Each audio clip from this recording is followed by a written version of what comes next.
Ce qui importe pour le film, et c'est bien moins que l'interprète présente au public un autre personnage que lui-même, c'est plutôt qu'il se présente lui-même à l'appareil. Pirandello fut l'un des premiers à sentir cette modification qu'impose à l'interprète l'épreuve du test. Le fait qu'elle se limite à souligner l'aspect négatif de la chose n'enlève guère de leur valeur aux remarques qu'on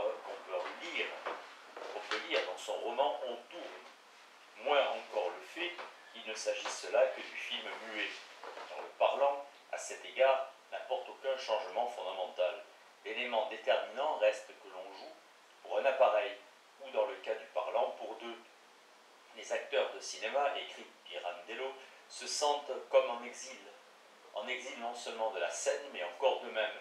Ils remarquent confusément avec une sensation de dépit, d'indéfinissable vide et même de faillite, que leur corps est presque subtilisé, supprimé, privé de sa réalité, de sa vie, de sa voix, du bruit qu'il produit, en se remuant, pour devenir une image muette qui tremble, un instant sur l'écran et disparaît en silence. La petite machine jouera devant le public avec leurs ombres, et eux, ils doivent se contenter de jouer devant elle. La même situation peut encore être caractérisée ainsi. Pour la première fois, et c'est là l'œuvre du cinéma, l'homme doit agir avec toute sa personne vivante, assurément, mais en renonçant à son aura, car l'aura est liée à son unique et nunc. Il n'en existe aucune reproduction.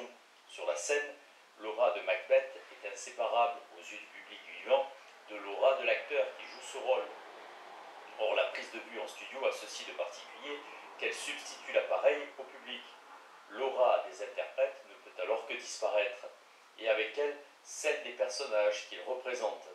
Il n'est pas étonnant que ce soit précisément un dramaturge, comme Pirandello, qui, dans son analyse du cinéma, touche sans le vouloir le fond même de la crise actuelle du théâtre. Rien, en effet, ne s'oppose plus radicalement à l'œuvre d'art entièrement envahie par la reproduction technique, voire comme dans le film, né de cette reproduction. Que le théâtre, toute étude approfondie du problème le confirme. Depuis longtemps, les bons connaisseurs admettent que, comme l'écrivait Arnhem en 1932, au cinéma, c'est presque toujours en jouant le moins qu'on obtient le plus d'effet. Le dernier progrès du film consiste à réduire l'acteur à un accessoire qu'on choisit caractéristique et qu'on situe à la bonne place. À cette circonstance, un autre est lié de la façon la plus étroite. L'acteur de théâtre entre dans la peau de son personnage, chose qui est très fréquemment interdite à l'acteur de cinéma. Son rôle, qu'il ne joue pas de façon suivie, est recomposé à partir d'une série de performances discontinues. Indépendamment des circonstances accidentelles, location du studio, disponibilité des acteurs qui doivent jouer ensemble, confection des décors, les nécessités élémentaires de la machinerie dissocient d'elles-mêmes le jeu de l'interprète en une série d'épisodes dont il faut ensuite opérer le montage.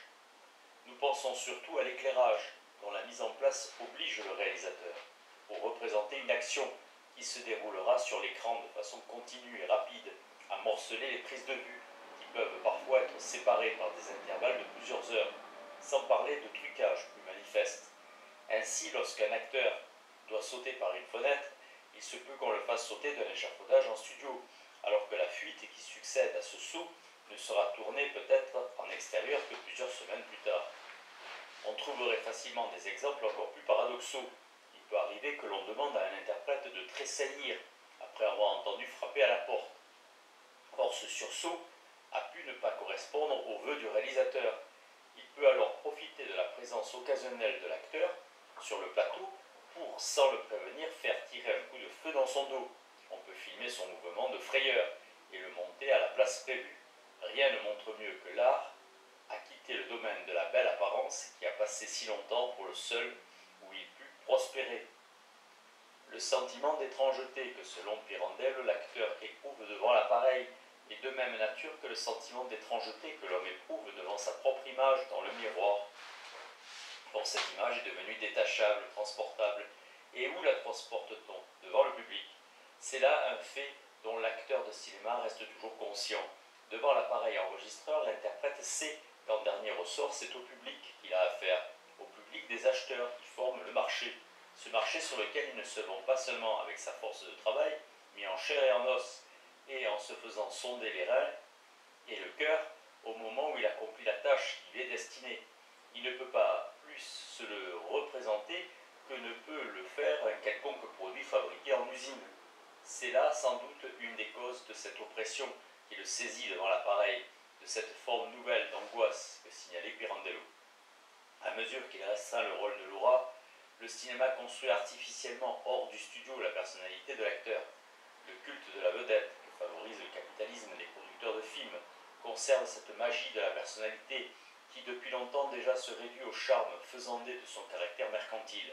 Aussi longtemps que le capitalisme mènera le jeu du cinéma, le seul service qu'on doit attendre du cinéma en faveur de la révolution est qu'il permette une critique révolutionnaire des conceptions traditionnelles de l'art.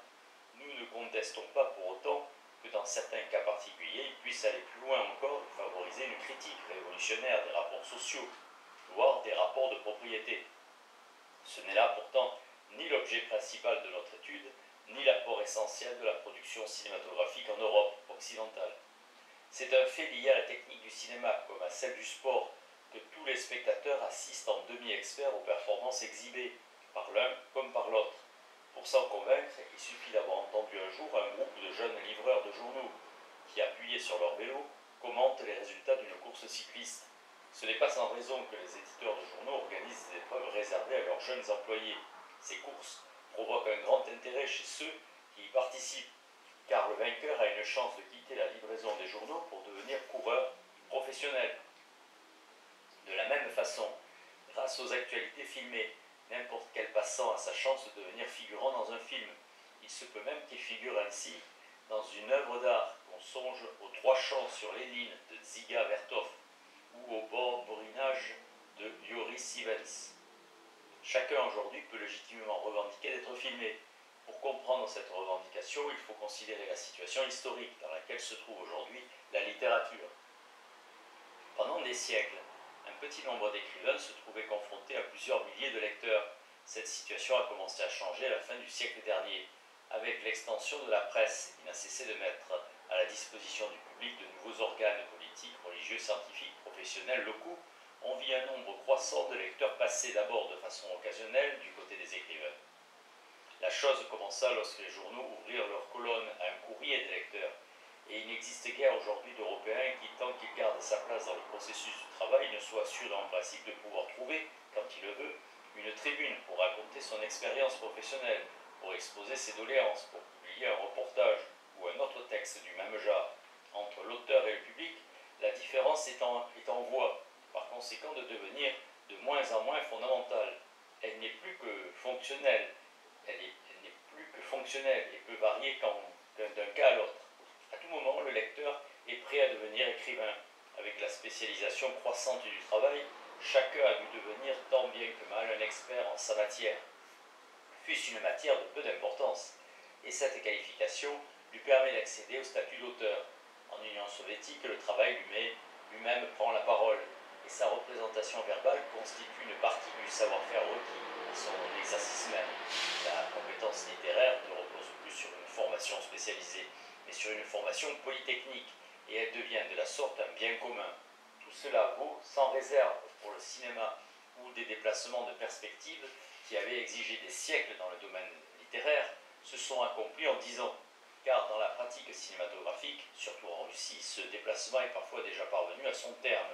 Une partie des interprètes des films soviétiques ne sont pas des acteurs, au sens où nous entendons ce mot, mais des gens qui jouent leur propre rôle, surtout dans leur activité professionnelle. En Europe occidentale, l'exploitation capitaliste de l'industrie cinématographique refuse de tenir compte de la revendication légitime de l'homme d'aujourd'hui de voir son image reproduite.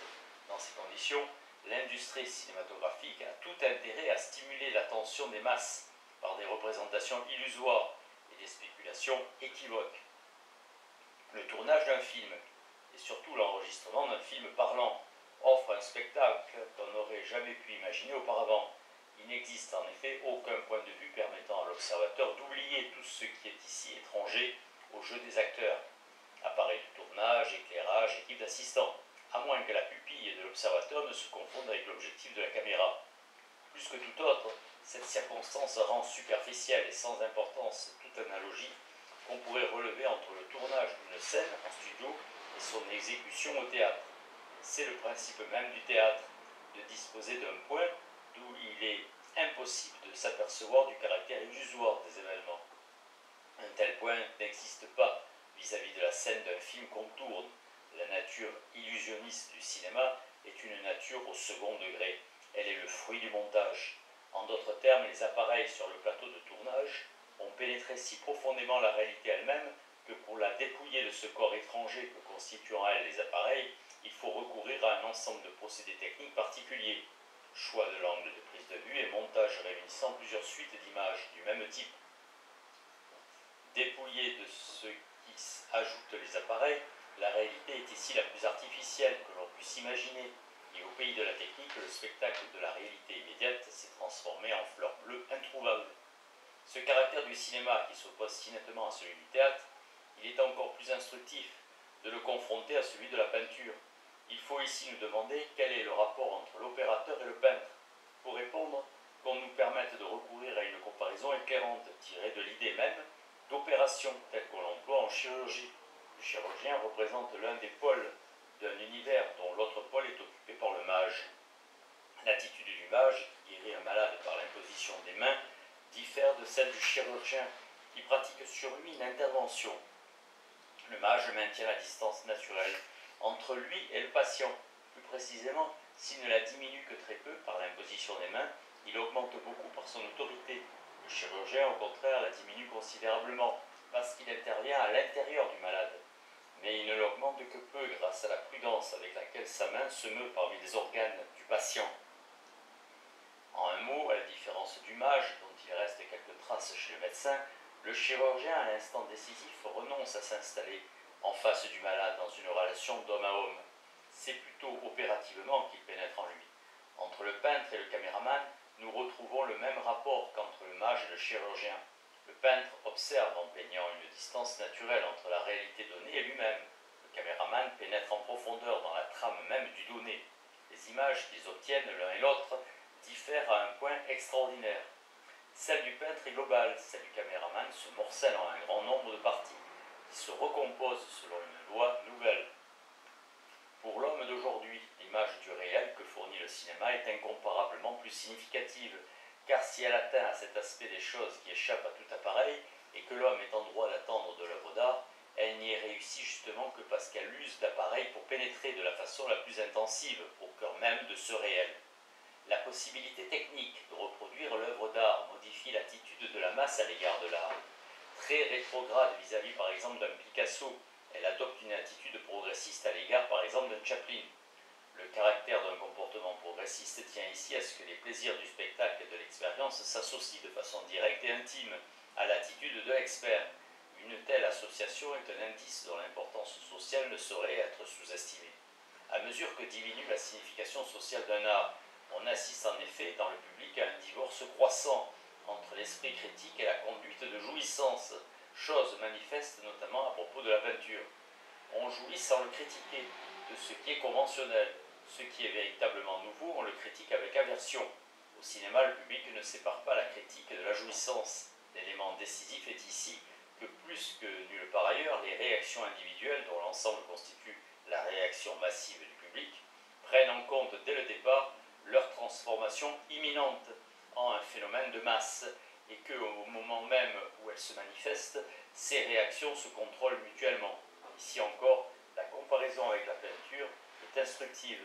Les tableaux n'ont jamais prétendu à être contemplés que par un seul spectateur ou par un petit nombre.